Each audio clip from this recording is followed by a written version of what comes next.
In the beginning of 1959 in northern Russia, 9 experienced skiers went out into the wilderness and not one of them returned. Join me today as we look at the unsolved mystery of the Dyatlov Pass Incident. On January 1959, 9 Soviet skiers set out to conquer the Dyatlov Pass in the northern Ural Mountains. The group was led by Igor Dyatlov, a 42-year-old experienced mountaineer and instructor at the nearby ski resort. He had chosen this particular route because he felt it was a relatively safe hike, something that his students could easily manage. What he didn't know was that they would soon become known as the greatest unsolved mystery in Russian history. The group consisted of 6 men and 3 women, all of whom were Dyatlov students.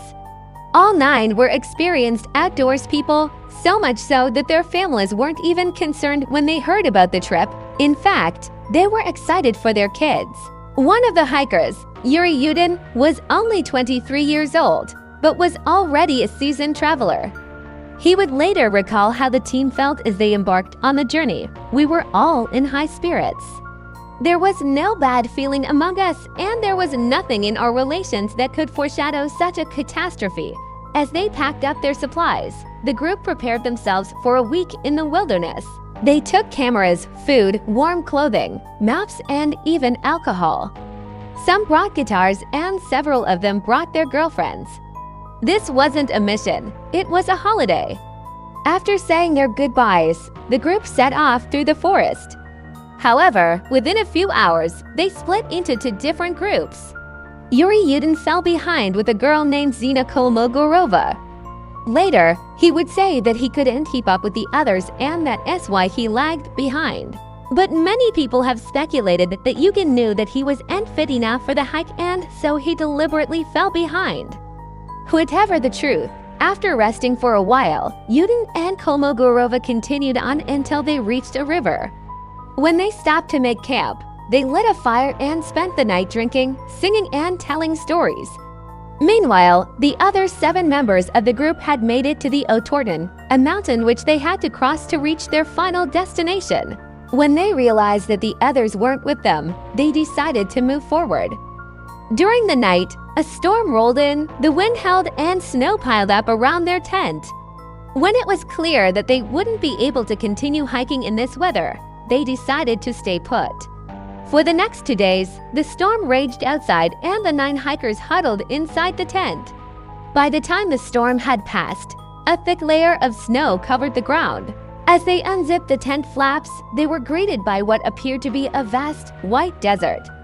Visibility was poor and they were almost completely lost. At this point, they did something very unwise. Instead of staying put and waiting for rescue, they decided to start trekking again, hoping that they could find their way back to civilization. But as the hours passed, their hope began to fade. The 9 skiers realized that they might not be rescued. So they made one last camp and waited for the end. But how did they die? To this day, nobody knows for sure. On February 1959, a group of Soviet soldiers came across the Dyatlov Pass. They found the remains of 2 tents, one of which was torn open from the inside. Not far away, they found the frozen bodies of 8 of the 9 missing hikers. Their faces were contorted in pain and terror. When the authorities heard about the discovery, they dispatched a helicopter to airlift the bodies down the mountain. But when the helicopter arrived at the scene, they only managed to retrieve 1 body.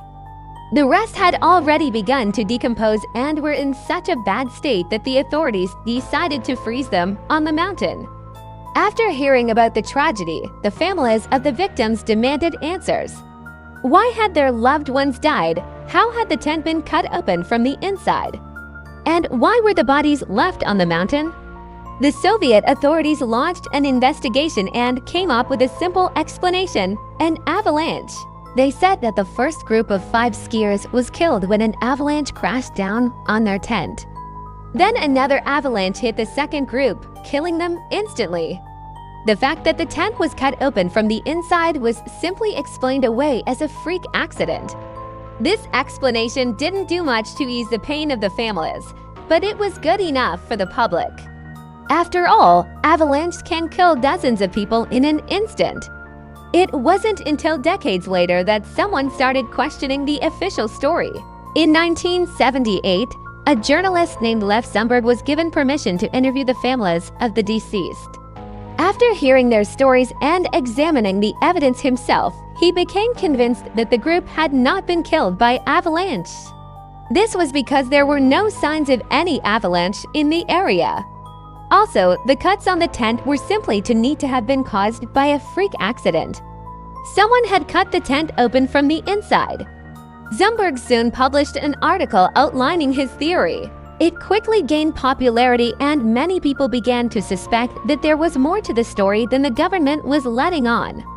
But the authorities quickly shut down the investigation. They didn't want some journalist running around spreading conspiracy theories. However, despite the lack of official support, researchers and mountaineers alike continued to study the case. One man in particular was obsessed with finding out the truth. His name was Yuri Krivonishenko, and he believed that the group was killed by something unknown. According to Krivonishenko, the 9 skiers were the victims of the beast of Dyatlov Pass, a mysterious creature that lived in the mountains and fed on human flesh. But not everyone agrees with his assessment. Many believe that the hikers were instead the victims of a secret military test gone wrong. After all, this was during the Cold War, and the Soviet Union was desperate to gain an advantage over the Americans. Some believe that the government may have been experimenting with biological weapons, or maybe they were testing a new type of weapon that was designed to kill without leaving a trace.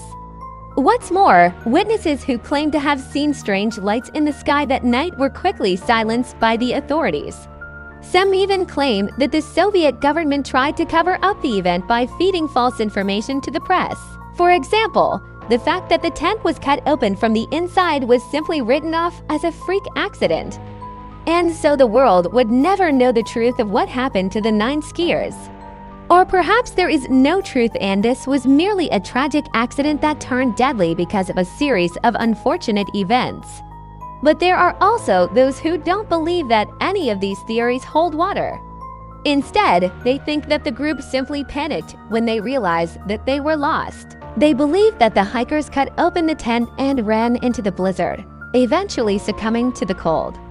They say that the injuries that the bodies sustained were caused by the rough terrain and falling trees rather than anything supernatural. So what really happened to the Dyatlov Pass hikers? Unfortunately, we may never know for sure. But one thing is certain, they became the victims of one of the greatest mysteries in Russian history. And now it's time to make your voice heard. Which theory do you think best explains what happened to the Dyatlov Pass hikers? Was it a freak accident, the work of a crazed animal, or something more sinister? Let me know in the comments below. Also, before you go, make sure you check out my other videos about mysterious and unexplained events. Thanks so much for watching. Have a great day. Bye.